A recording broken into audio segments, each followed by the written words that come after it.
everybody. I'm Chris Prohaska. I'm the Director of Communications here at Grace, and you might recognize me from the choir. I'm also one of the section leaders up there, so I get the pleasure of singing here every Sunday, for the most part. And as you can see, we're also back here in the communication office, so this is where we get to print all the bulletins that you get to see each week, so you get to see some behind-the-scenes stuff. It's very exciting. We are getting ready to talk about our reading for the day in this Lenten series, and today's symbol is a finger dripping water, and you'll see that very soon why that is once we get into the reading, which is Luke 16, verses 19 through 31. There was a certain rich man who clothed himself in purple and fine linen, and who feasted luxuriously every day. At his gate lay a certain poor man named Lazarus, who was covered with sores. Lazarus longed to eat the crumbs that fell from the rich man's table.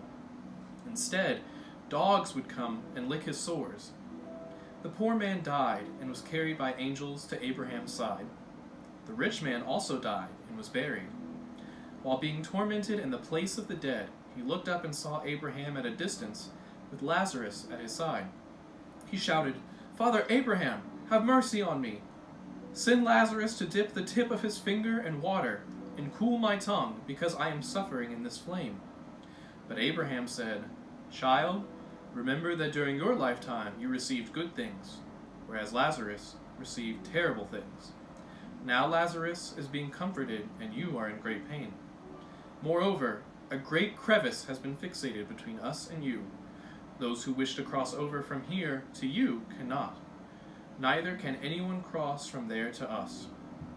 The rich man said, "Then I beg you, Father, send Lazarus to my father's house. I have 5 brothers. He needs to warn them so that they do not come to this place of agony." Abraham replied, "They have Moses and the prophets. They must listen to them." The rich man said, "No, Father Abraham, but if someone from the dead goes to them, they will change their hearts and lives." Abraham said, "If they do not listen to Moses and the prophets, then neither will they be persuaded if someone rises from the dead." And we're going to end now with a prayer. God of mercy, you made us to love you and your creation. You made us in love and to love our neighbors as ourselves. Guide us through the 40 days of Lent and bring us closer to you with prayer, fasting, and giving. Amen.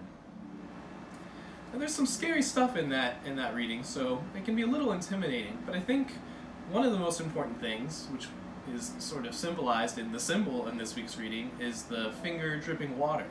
And that's something that we don't have to wait till the end of time to worry about. You know, there's always little things that we can do to help each other as we're sort of suffering. And I think maybe keep that in the back of your mind this Lenten season, as sort of you might have a bad day or something like that, or you see someone else having a bad day or doing something that maybe doesn't seem right to you. Maybe just think about how you can help them, and maybe help them find a way to be a little bit more productive, or talking them through and letting them know that you're there for them, so that maybe that you can help them get to a little bit happier place and have a better time. Just something to think about. Thank you guys for tuning in, and I hope you have a great season of Lent. Bye-bye.